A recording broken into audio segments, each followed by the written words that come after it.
We were just talking about Trent Brown. We read your tweet just now. He's frustrated, and it's not about his contract at all. Do you believe him?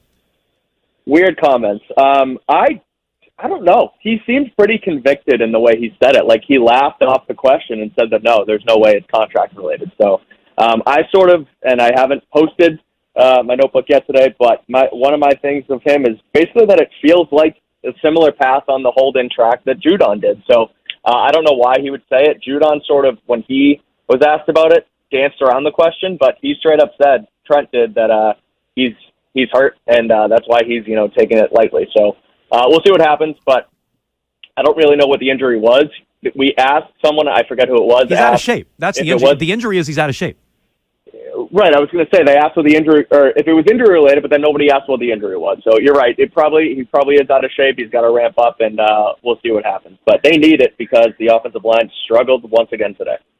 Mike, I saw you tweeting a video of Gonzalez from camp today. Given what you see from the cornerbacks and the secondary overall, but specifically the cornerbacks at camp so far, do you feel like this is a team that needs to hold on to Jack Jones, whatever may develop the rest of this summer? It seems like they think they need to hold on to Jack Jones. But do you think so, watching camp? Today, no. Today, I think they had a really good day.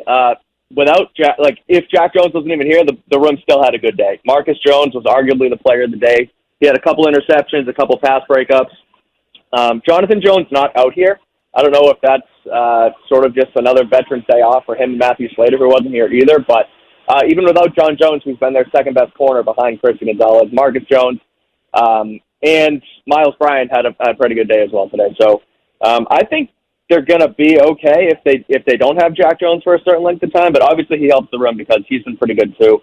And he's been getting some reps on the other side of the field, obviously Gonzalez as well. So they're sort of, again, it's that continued contingency plan at corner, with Gonzo on one side and everybody else sort of rotating in. And they look pretty good no matter who's out there. So they'll be able to find a way, I think.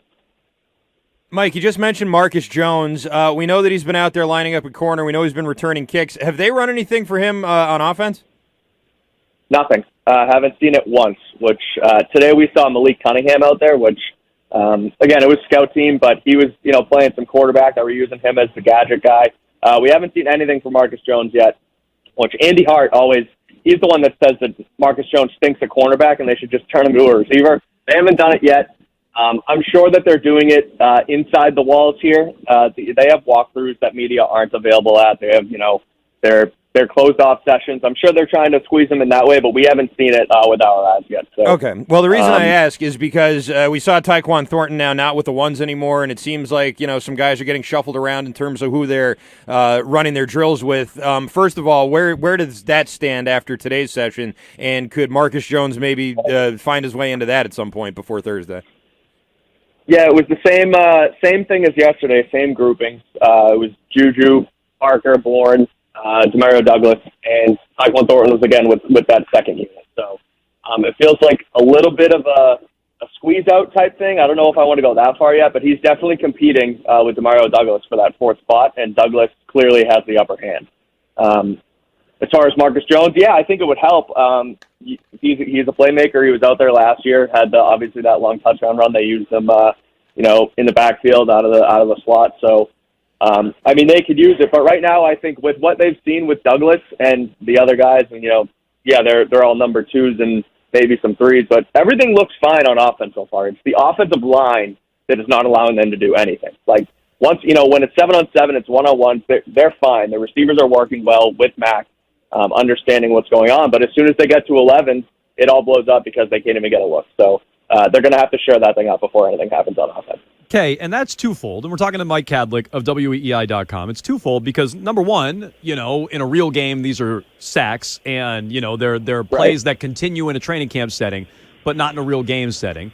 Number two, is it speeding everything up? Like, I see Mac today went 10 for 14, and my guy Zappy it sounded like a pretty bad day out there. Yeah, that's two in a row for Zappy. He hasn't looked great. How much of it is checkdowns and short throws versus pushing it down the field? Because that's a byproduct of an offensive line that can't protect. Well, Well, that's why I feel like every time I've come on during camp, it's, I say to take those stats that go out with a grain of salt, and that's why I don't really do them, is because a lot of them do end up as checkdowns and do end up, some people call it a sack, others don't call it a sack, and he ends up just, chucking it to someone who's wide open. So, it's when they have the opportunity, again, to push the ball downfield, it generally works out pretty well because, again, they're in the right spots, and the O-line holds up once or twice, and, they're able to make something happen. But a lot of times, again, when it collapses and Matt's just checking it down, that still, I guess, counts as a completion, but I don't really see that as being a positive, again, because of the lack of offensive line. So, you're right. It's twofold, and you can kind of look at it both ways. But I think Thursday will be telling. I don't know how much Mac's actually going to play, but just to see this offensive line not in shells against, a true pass rush will be telling, and we'll probably potentially see them have to make some decisions after that, whether it's, dipping into free agency, making a trade or whatever. But they need help, and they need it to happen fast. So, Mike, you jumped to what I wanted to ask you about next, which is that first preseason game on Thursday. How much do you predict Mac is going to play, and what can we decipher from that? If he doesn't play, if he plays a quarter, a half, most of the game? Well, again, there is no, competition here. I will say that yet again. But as far as, what we can decipher from when Mac plays, I think obviously if he doesn't play, that means that A, he's obviously locked into the position, but B, they might not want to even risk getting him hurt with, the lack of offensive line in front of him. If he plays a few drives, which I expect him to, I think they'll probably put him out there for one or two drives. That's basically just, dress rehearsal, in and out of the huddle, getting the play call in, getting it out, first downs, things like that, trying to, again, just a dress rehearsal because it is a new offense. So that's what I expect to happen. Okay. If he plays like anywhere more than a quarter or a half, then I will be shocked because that means they kind of want to get a look and see what can happen between him and Johnson. But I don't expect that to be the case. But, Mike, last year it was a new offense, and Mac didn't play in the first preseason game. So, to me, that would be telling if Mac plays at all. I hear what you're saying. If he plays a quarter or a half, certainly. But if Mac plays at all in that game, that does tell me something because Mac was the unquestioned starter last year. It was a new offense, and he did not play in the first preseason game. I don't know, Jones. I have a hard time comparing anything that's going on this year to last year. I think that last year was just... Okay, the last year was more of a mess. Exactly, that's what I'm saying. So, right, so what does he need more work? Why wouldn't he need more work last year, not more work this year? Why would you copy what happened last year into this year is my point. Like, they did it this way last year, so if they don't do it that way, throw that out. Anything that happens. But Bill's done that. Bill's done that with his starter quite a bit. I mean, he would do that with Brady often. Yeah, but this is so it has nothing to do with Brady. We can't talk about Brady. That's completely different. You're in different circumstances. It's gonna hurt our ratings if we can't talk about Brady. And O'Brien, yeah. O'Brien's going to have some say in that too, and I'm sure he would like to have his starting quarterback out there to, again, at least get a dress rehearsal in. So I don't see that being any indication that there's a competition whatsoever. All right, before we let you go here, Matthew Judon obviously got that little bump on Friday night. Over the course of the weekend, there was talk about it, and I think ultimately the question here now is, what's the long-term future plan for him? Is this something that was done in lieu of an extension, or could an extension be something that comes next? It reminds me all too well of what they did with Stephon Gilmore a couple years ago, and that basically was not extending him because he was getting older.